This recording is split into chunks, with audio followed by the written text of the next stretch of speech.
ফাঁকি দিতে আমি কিন্তু একেবারে ওস্তাদ।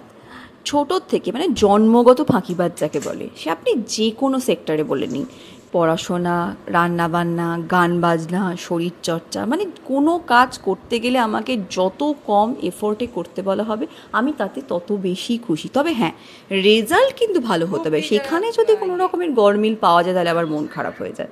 যাই হোক, দুটো মেরুর কথাবার্তা বলছি।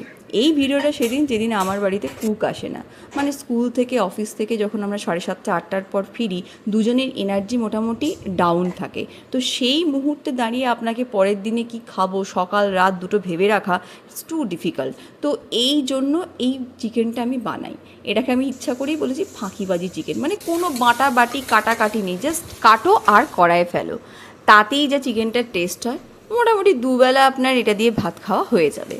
তো দেখতেই পাচ্ছেন সমস্ত পেঁয়াজ, রসুন, আদা, শুকনো লঙ্কা, জিরে এই সব কিছু দিয়ে, পেঁয়াজ টিয়াজ যেরকম নর্মাল হয় সেগুলো দিয়ে ভালো করে অল্প তেলে ধৈর্য ধরে কষাচ্ছি মশলা টশলা দিয়ে।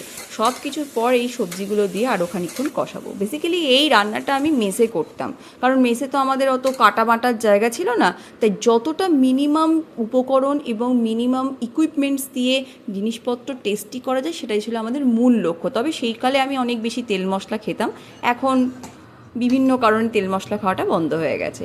যাই হোক, এই চিকেনটা তো আপনি দেখলেন, একদিন বাড়িতে বানাবেন, ছোট থেকে বুড়ো সবাইকে খাওয়াবেন, আর কেমন লাগলো জানাবেন।